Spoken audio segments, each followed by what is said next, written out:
Hey guys, Dan Heilman back with another video. Today we're going to be talking about some news. So we had the XRP pump this morning. We'll talk about that. We just had the market open. So let's talk about the news, talk about what's going on. I haven't posted in a couple of days, but let's talk about what is happening in the market. So basically what we got going on here is an XRP spike because Grayscale launches an XRP Trust in the US. So let's go through this article and just talk about it. We'll look at the charts after. So crypto fund manager Grayscale is launching an XRP Trust that could pave the way for a spot XRP exchange traded fund, right? So if you don't remember, Grayscale had the first Bitcoin fund, right? So they had this fund that was open way before the ETFs were open. Then the ETFs opened. Grayscale has been around for quite some time. I mean, back even 2020, I purchased a huge pile of Grayscale in the 2020 COVID crash. So there was, it's been around a lot before the ETFs. ETFs were kind of a fairly recent change here. So the closed-end fund will offer accredited investors direct exposure to XRP. So very similar to the Bitcoin trust that they initially had. Grayscale previously offered an XRP trust, but dissolved it in 2021 following the U.S. Securities and Exchange Commission lawsuit. Okay, so that's been completed. That is done.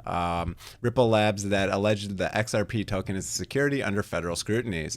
Ripple has since emerged victorious in a widely followed court, as I said, against the SEC, clearing the regulatory headwinds for the closely related XRP token. We believe Grayscale XRP Trust gives investors exposure to a protocol with an important real-world use case. So, okay, they're trying to use XRP for payments, across borders and stuff like that.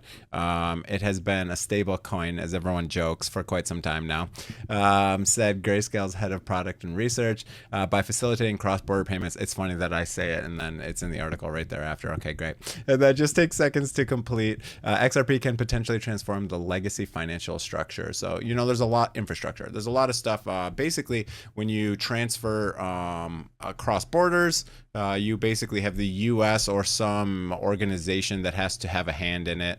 There has to be like a SWIFT organization that does transfers. There's a bunch of different things like that. So with sanctions and stuff going on, a lot of people like Russia and other countries, even North Korea, etc., have been using Bitcoin and other things. So people are thinking XRP is going to be the way to go. So, we'll see how that plays out. And as I'm recording this, we had kind of a dump as well. So I kind of jokingly said in my Discord that who would want an ETF? It only dumps the price every time, 9:30 we get the stock market open, and then the price usually dumps pretty hard.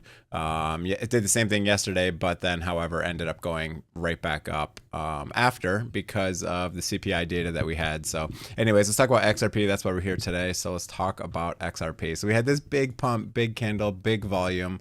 I guess not crazy volume, honestly, because we had a lot of volume on this little tiny candle here. A decent amount of volume. Everyone's speculating now that the XRP price is going to go up because we could possibly have ETFs coming. So I don't know. This is what we got going on in the XRP price. So if you look at the weekly chart, XRP has been kind of just, I purchased most of my XRP at $1.80 in 2017. So I was up a lot on it. I was up, what I buy at $1.80. I was up freaking 70%, and then it crashed back down and basically never really got back there. It got there very slightly in 2021, but I lost access to my wallet, so I wasn't able to do any transactions, unfortunately, near the top. And then now we've been kind of in this wedge here for a while that we've been forming.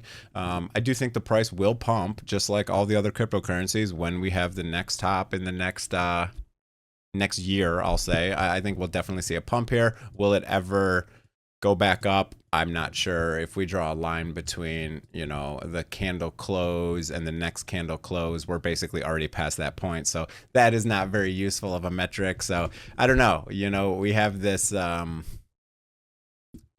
what is this return here? This is 1,400%. And then if we go from the bottom again to here, that is 900%. So I don't know, what's the next one going to be? A 500%, a 400% from the bottom. Let's say it's 300, 400. I mean, we may never even get back. I may still be below my initial cost basis. So I don't know what's going to happen here with XRP. It's a big coin now. So there's a lot of market cap. There's a lot of money in it. So it's harder to move the price, right? In the beginning, the market cap was really small. small. That's why it was able to do this massive pump. You know, the market cap was tiny in 2017, 2018, right? The market cap was very low. So, you know, this is the end of the year 2017 when it started pumping.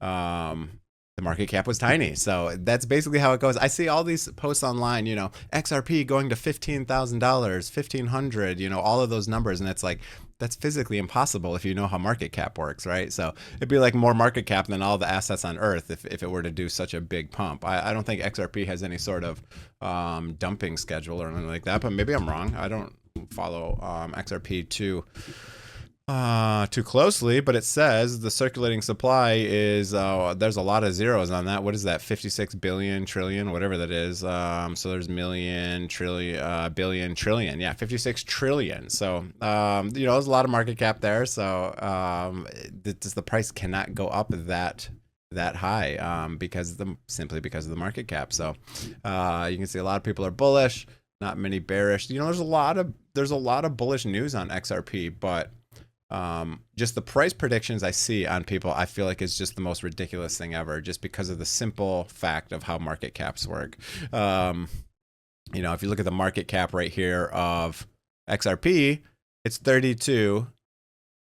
What is that? Billion? 32 billion. So if you look up here, we're in the trillions, right? 1.15 trillion. So, you know, just to get up here and get this price, I mean, even if you know, triple, quadruple the price, you're still at the market cap of Bitcoin, which is the biggest asset. So it's just going to be very hard to see massive price increases. But I just want to make a quick video on this today because I saw the massive XRP pump. I hadn't posted in a couple days. It's been kind of, you know, boring sideways for a while, and I've been kind of busy in my real life, so I haven't posted in a couple days now, maybe a week or so. But anyways, just want to talk about XRP. I'll have some other videos coming. I've been asked to make some videos on how to get out of the market, so that'll be one of my next big topics.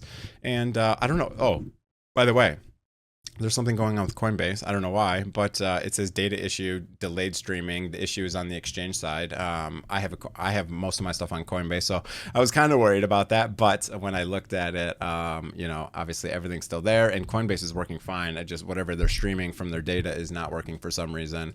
I'm gonna make another video on FET because FET has been a massive performer recently, which has been great because it's one of my biggest bags that I have. Render and FET were two big gambles for me that I put a lot of money into. So FET, I'm happy to see pumping back up. I'm basically at my cost basis. We actually bounced off my cost basis line and went back down, which is kind of funny. But Render, we're still not quite back to my cost basis either. But as I said, I think we're going to be seeing a big pump in the near future here. Bitcoin dominance kind of still struggling with this last little support line here.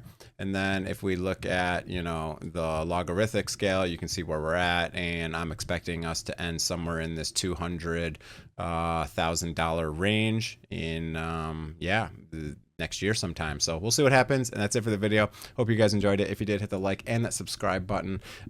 Good luck in the markets, and stay safe out there, guys. See ya.